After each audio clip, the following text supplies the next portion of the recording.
Bismillahirrahmanirrahim. Assalamualaikum warahmatullahi wabarakatuh. Yang terhormat Bapak Dr. Trijalmo, MSI, dan Bapak Median Agus Priyadi, SPD MPD, selaku dosen pengampu mata kuliah Micro Teaching dan rekan-rekan mahasiswa yang saya banggakan.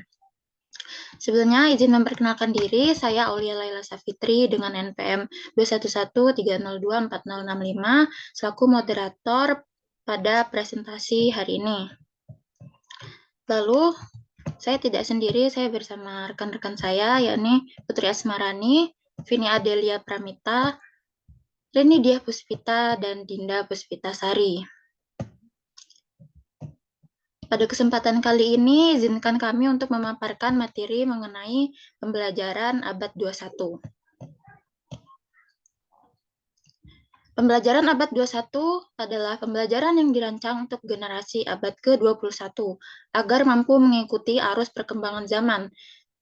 Pada abad ini, pendidik harus merancang ulang kegiatan pembelajaran agar pembelajaran dapat menjawab dan menghasilkan peserta didik yang siap menjawab tantangan zaman. Kemudian ada pun tujuan utama dari pembelajaran abad ke-21 ini adalah membangun kemampuan belajar individu dan mendukung perkembangan mereka menjalani pembelajaran sepanjang hayat aktif dan pembelajaran yang mandiri.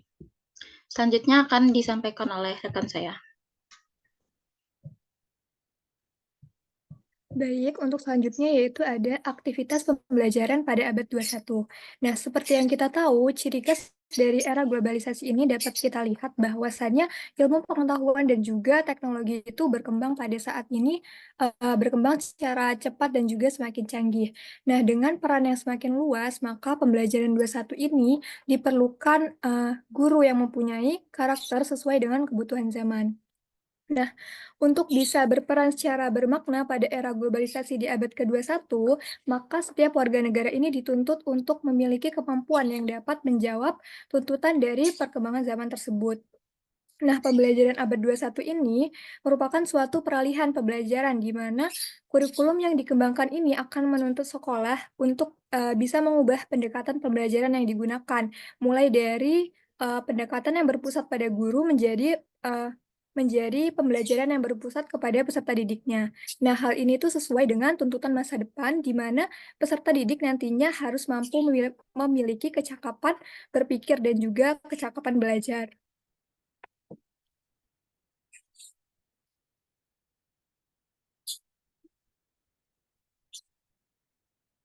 Nah, untuk kecakapan-kecakapan tersebut dimuat dalam konsep abad 21, yaitu dengan menggunakan 4C. Nah, konsep pembelajaran abad 21 dengan menggunakan 4C yang pertama yaitu adalah critical thinking and problem solving, atau berpikir kritis dan juga pemecahan masalah. Nah, berpikir kritis sendiri merupakan suatu proses yang terarah dan jelas yang digunakan dalam kegiatan mental seperti memecahkan masalah, mengambil keputusan, membujuk, dan juga menganalisis asumsi, kemudian melakukan penelitian ilmiah. Sehingga nantinya para peserta didik ini diharapkan memecahkan masalah dengan mencetuskan pendapat, terus memikirkan berbagai hal secara mendalam, kemudian mengajukan pertanyaan dan juga mengemukakan informasi yang relevan. Dalam konsep ini, peserta didik akan belajar untuk memecahkan masalah yang ada, kemudian mampu menjelaskan, menganalisis, dan juga menciptakan solusi bagi suatu permasalahan untuk dirinya sendiri ataupun untuk orang lain. Nah, peran peserta didik dalam penerapan pembelajaran abad 21 ini yaitu adalah belajar secara kolaboratif, belajar berbasis masalah, kemudian akan memiliki kemampuan high order thinking, yaitu kemampuan untuk memecahkan masalah serta belajar untuk mengajukan pertanyaan.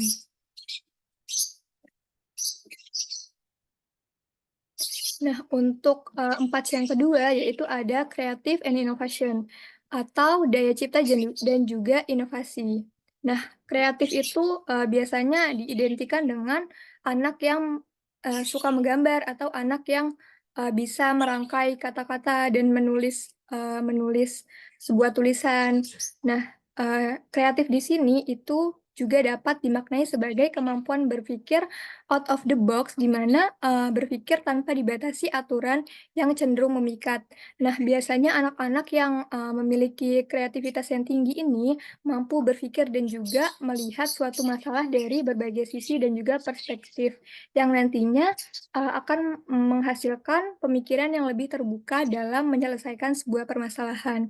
Nah, nanti di poin Creative and Innovation ini, peserta didik itu akan diajak untuk bisa membiasakan diri dalam melakukan dan juga menjelaskan setiap ide yang ada di pikirannya. Kemudian aktivitas ini nantinya bisa menjadikan sudut pandang peserta didik itu menjadi lebih luas dan juga lebih terbuka dengan setiap sudut pandang yang mereka temukan.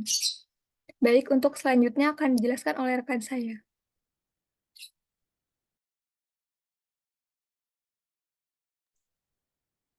Baik, yang selanjutnya yaitu mengenai communication atau komunikasi. Nah, fokus pada kemampuan siswa untuk berkomunikasi secara efektif, baik secara lisan maupun tertulis, yang melibatkan kemampuan menyampaikan ide dengan jelas, mendengarkan dengan baik, dan berpartisipasi dalam diskusi yang membangun. Komunikasi yang baik memfasilitasi pertukaran informasi antara guru dan siswa, serta antar siswa. Slide selanjutnya. Kemudian ada karakteristik guru abad 21 yang pertama yaitu lifelong learner atau pembelajar seumur hidup, yaitu guru di abad ke-21 diharapkan untuk menjadi pembelajar seumur hidup yang terus belajar dan mengembangkan pengetahuan serta keterampilan mereka seiring waktu. Hal ini memungkinkan mereka atau guru untuk terus mengikuti perkembangan dalam bidang pendidikan, teknologi, dan ilmu pengetahuan. Kemudian yang kedua ada kreatif dan inovatif. Guru juga diharapkan untuk menjadi kreatif dan inovatif dalam pendekatan mereka terhadap pengajaran dan pembelajaran. Guru harus mampu menciptakan lingkungan pembelajaran yang menarik dan menantang, menggunakan berbagai strategi dan teknologi untuk merangsang minat siswa serta memfasilitasi pemahaman yang mendalam tentang materi pembelajaran. Selanjutnya akan dijelaskan oleh rekan saya. Karakteristik guru abad 21 yang selanjutnya yaitu mengoptimalkan teknologi. Salah satu ciri dari model pembelajaran abad 21 adalah blended learning, gabungan antara metode tatap muka tradisional dan penggunaan digital dan online media. Pada pembelajaran abad 21, teknologi bukan suatu yang sifatnya additional bahkan wajib.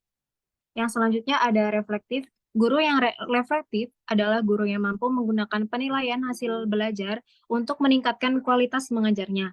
Guru yang reflektif mengetahui kapan strategi mengajarnya kurang optimal untuk membantu siswa mencapai keberhasilan belajar. Ada beberapa guru yang tidak pernah peka, bahkan setelah mengajar bertahun-tahun, bahwa pendekatannya tidak cocok dengan gaya belajar siswa. Selanjutnya.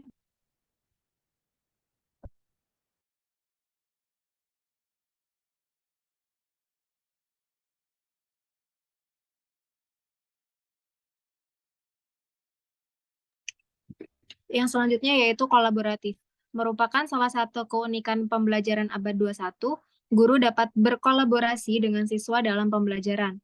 Selalu ada mutual respect dan kehangatan sehingga pembelajaran akan lebih menyenangkan. Selain itu, guru juga membangun kolaborasi dengan orang tua melalui komunikasi aktif dalam memantau perkembangan anak.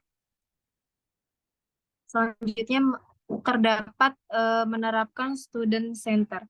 Merupakan salah satu kunci dalam pembelajaran kelas kekinian. Dalam hal ini, siswa memiliki peran aktif dalam pembelajaran sehingga guru hanya bertindak sebagai fasilitator. Karenanya, dalam kelas abad 21, metode ceramah tidak lagi populer untuk diterapkan, karena lebih banyak mengandalkan komunikasi salah satu antara guru dan siswa.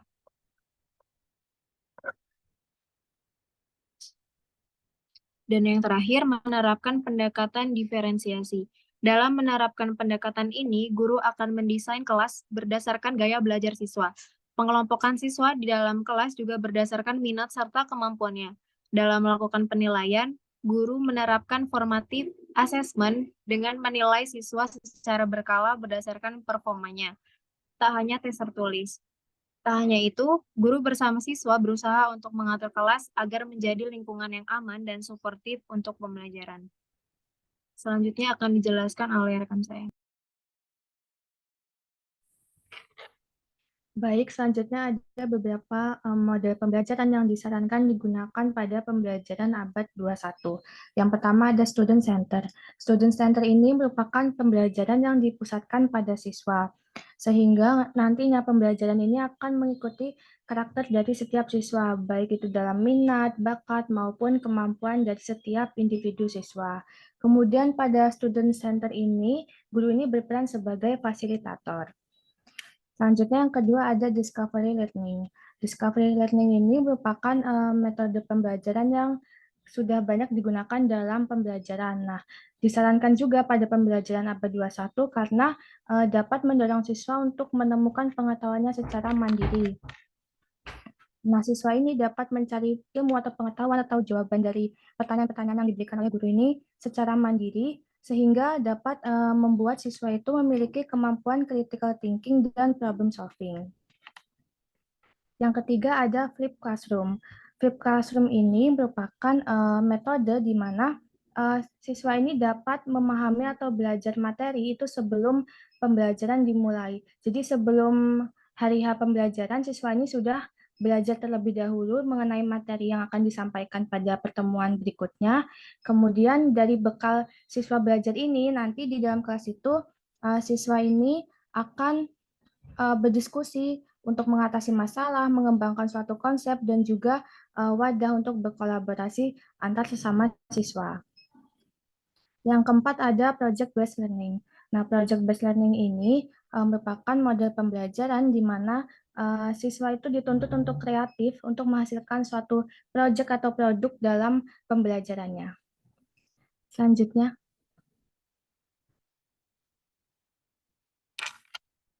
Selanjutnya ada collaborative learning. Collaborative learning ini termasuk dalam ciri industri 4.0 di mana yaitu ada kolaboratif.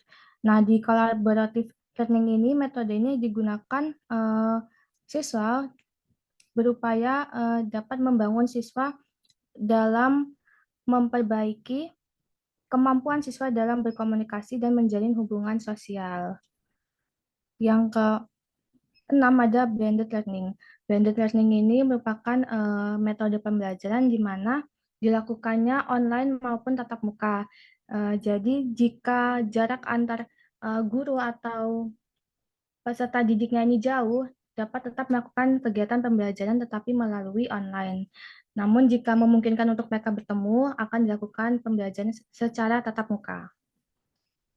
Sekian materi yang telah kami sampaikan, saya kembalikan ke moderator.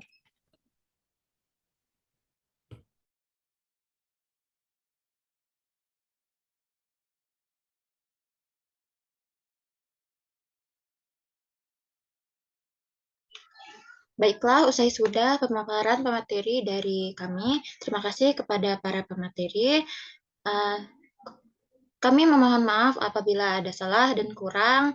Dan saya akhiri. Wassalamualaikum warahmatullahi wabarakatuh.